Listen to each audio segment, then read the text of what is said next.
રામાનંદ સ્વામી કોણ હતા? ભગવાન સ્વામિનારાયણના ગુરુ તો હતા, પરંતુ એમનો પૂર્વજ વૃતાંત બહુ સરસ સમજવા જેવો છે.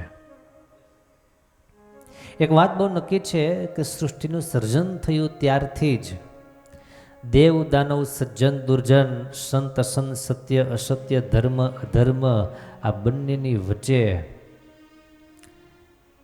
એક વિવાદ, એક લડાઈ કાયમને માટે ચાલતી આવી છે. જ્યારે જ્યારે પૃથ્વી ઉપર દાનવો અધર્મનો પ્રચાર કરે છે, ફેલાવો કરે છે, અને ત્યારે ત્યારે ભગવાન આ પૃથ્વી ઉપર પ્રગટ થઈ અને અધર્મનો વિનાશ કરે છે. ધર્મની રક્ષા કરવા માટે પ્રભુ પધારે છે. ગીતાજીમાં પરમાત્માના શબ્દો છે, યદા યદા હિ ધર્મસ્ય ગ્લાનિર્ભવતિ ભારત અભ્યુત્થાનમ ધર્મસ્ય તદાત્માનમ સૃજામ્યહમ પરિત્રાણાય સાધૂનામ વિનાશાય ચ દુષ્કૃતામ ધર્મ સંસ્થાપનાર્થાય સંભવામી યુગે યુગે. હું દરેક યુગમાં જ્યારે જ્યારે પણ અધર્મ માજા મૂકે છે, દુર્જનોનું જ્યારે બળ વૃદ્ધિ પામે છે, ત્યારે ત્યારે હું ધરા ઉપર પ્રગટ થઈ અને અધર્મનો નાશ કરું છું. અને એ ભગવાનનો સંકલ્પ ભગવાને ગીતામાં વ્યક્ત કર્યો છે, પરંતુ અંતરમાં તો પહેલેથી ચાલતો આવ્યો છે. ને માટે ભગવાનના અનેક અનેક અવતારો આ ધરા ઉપર પધાર્યા છે. એમાં 28મો દ્વાપર યુગ, એના અંતમાં પૃથ્વી પર જ્યારે બહુ અધર્મ વધ્યો અને ત્યારે કંસ જરાસંધ કાલ્યવન જેવા મહા મોટા અસુરોના ત્રાસથી લોકોને બચાવવાને માટે, એના દુઃખ દૂર કરવાને માટે સ્વયં લીલા પુરુષોત્તમ ભગવાન કૃષ્ણ આ ધરતી ઉપર પધાર્યા. સાથે શેષરૂપ બળદેવજી મહારાજ, નર રૂપે અર્જુનજી પધાર્યા છે. ગોકુળ અને વૃંદાવનમાં રહી અનેક અનેક બાળ લીલાઓ કરી છે. એમની સાથે સાથે પ્રભુએ અસુરોનો સંહાર પણ કર્યો છે. પૂતનાથી જે લીલાને શરૂ કરી રાક્ષસોનો નાશ કરવાની શરૂઆત, પછી તો અઘાસુર, બકાસુર, સક્ટાસુર વગેરે વગેરે વગેરે અનેકાનેક ભાગવતમાં જે કથાઓ સાંભળીએ છીએ, એ તમામ દૈત્યોનો ભગવાને ઉદ્ધાર કર્યો છે. પૃથ્વીને પાપ મુક્ત કરી છે, પૃથ્વીનો ભાર હળવો કર્યો છે. ત્યારબાદ પ્રભુ મથુરા પધાર્યા છે. મથુરામાં જરાસંધની સાથે ઘણી બધી લડાઈઓ થઈ, ઘણા બધા રાક્ષસોને માર્યા, દૈત્યોને સંહાર કર્યો છે. અને ત્યાર પછી મહાભારતનું યુદ્ધ પણ ભગવાને કર્યું છે. આમ જોવા જઈએ તો ભગવાન કૃષ્ણ પરમાત્મા 11 વર્ષ અને 52 દિવસ સુધી વૃંદાવનમાં ને ગોકુળમાં રહ્યા.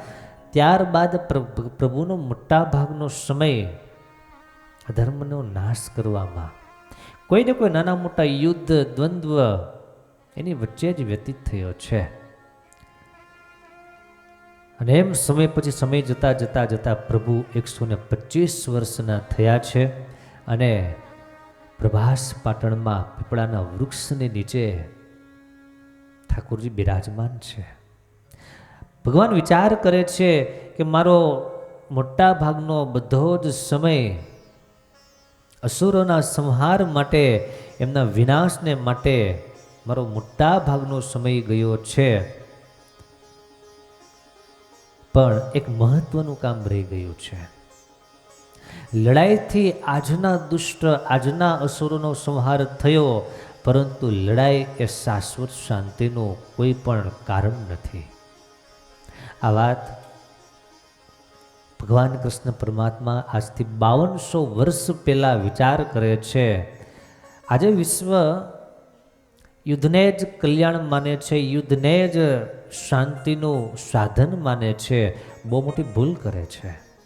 ભારત દેશનું નવું બજેટ 2026નું, એમાં ડિફેન્સ માટે, અસ્ત્ર શસ્ત્રને માટે બહુ મોટું બજેટ જાહેર કરવામાં આવ્યું. શા માટે? આપણને કોઈ નુકસાન ન પહોંચાડી જાય એમના માટે. તો સામે એટલું જ પાછું પૈસાનું આંધણ થાય. એટલે એક વાત નિશ્ચિત છે, વિશ્વ જો માનવતાના માર્ગે આગળ ચાલે, વિશ્વ માનવ ધર્મમાં જો માનવા લાગે, તો આ વિશ્વમાં કોઈ ગરીબ ન રહે, આ વિશ્વમાં કોઈ ભૂખો માણસ સૂએ નહીં. બધાને પેટ પૂરતું ભોજન અને સૌને માટે બધી જ વ્યવસ્થાઓ તૈયાર થઈ શકે. પણ જ્યાં સુધી સંઘર્ષ છે, જ્યાં સુધી યુદ્ધ છે, ત્યાં સુધી આ બધી વાતો એક માત્ર વાતો જ રહે છે, બધા સપનાઓ સમણાઓ રહે છે. ખેર, ભગવાન વિચાર કરે છે કે શાશ્વત સુખને માટે જો કોઈ સાધન હોય તે માત્ર છે જ્ઞાન. જીવાત્માનું અજ્ઞાન દૂર થશે અને જ્ઞાન પ્રાપ્તિ થશે તો કાયમને માટેનો એનું દુઃખ દૂર થશે. આવા સંકલ્પની સાથે ભગવાને વિચાર કર્યો છે, મારું જ્ઞાન હું એવા કોઈને આપું કે જેથી કરીને જ્ઞાનનો સારા વિશ્વમાં પ્રચાર થાય, વિસ્તાર થાય અને પ્રભુની નજરમાં પોતાના જ પ્રિય સખા, પોતાના પિયે એવા ઉદ્ધવજીને ભગવાન ધ્યાનમાં આવ્યા છે. ભગવાને ઉદ્ધવજીને બોલાવ્યા છે. ઉદ્ધવજીને કે છે, ઉદ્ધવ, મારા થકી અણુ માત્ર તો ન્યૂન નથી. મારા પ્રતાપે માયાના ગુણોથી પરાભાવ પામતા નથી અને પોતાના મન ઇન્દ્રિયોને વશ રાખવા માટે તમામ કલ્યાણકારી સાધનોને ધારી રાખવામાં તમે સમર્થ છો.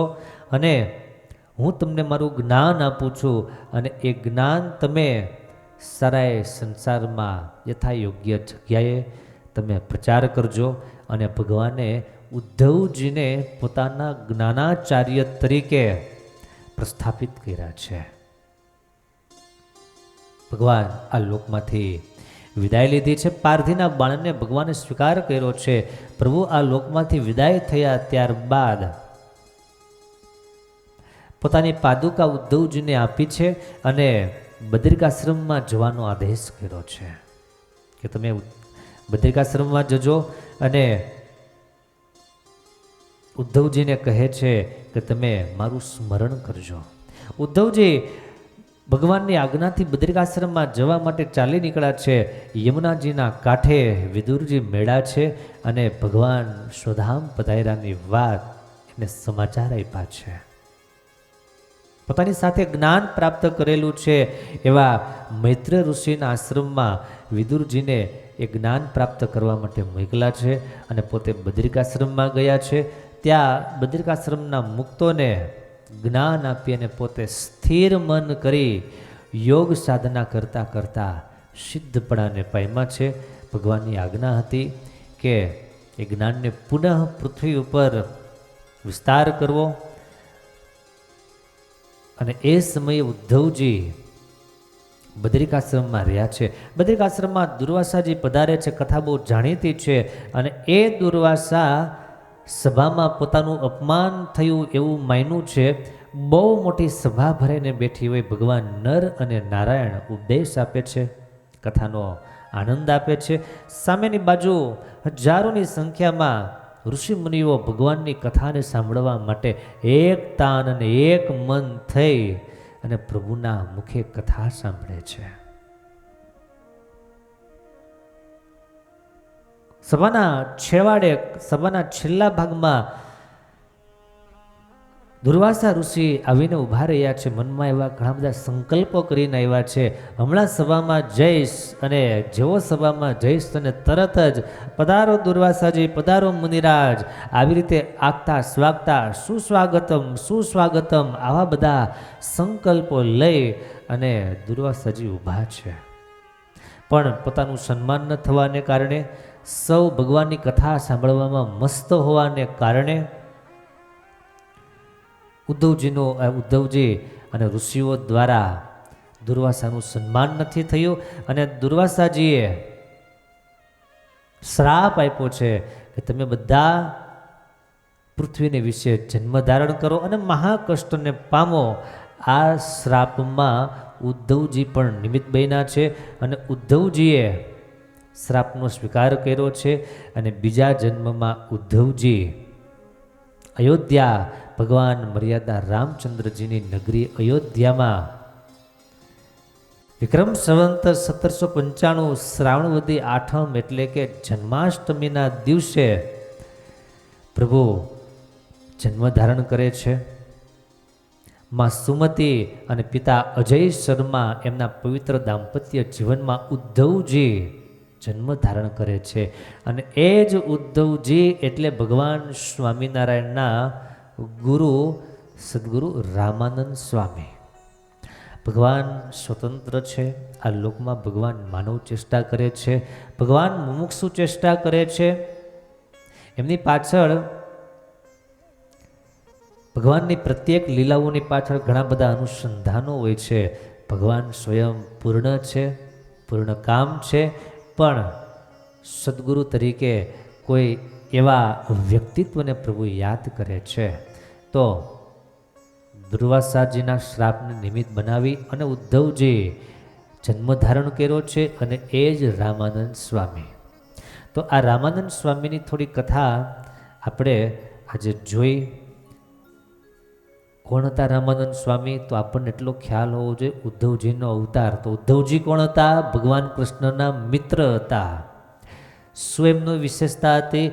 ભગવાન કૃષ્ણ પરમાત્માએ પોતાનો જ્ઞાનનો વારસો ઉદ્ધવજીને આપેલો છે, એમની વિશેષતા હતી. અને એ જ ઉદ્ધવજીએ બીજા જન્મમાં રામાનંદ સ્વામીના રૂપમાં વિચરણ કરી અને મુમુક્ષુ જીવાત્માઓને જ્ઞાનોપદેશ કરી અને સૌના દુઃખ અને સંકટ દૂર કર્યા છે. આટલી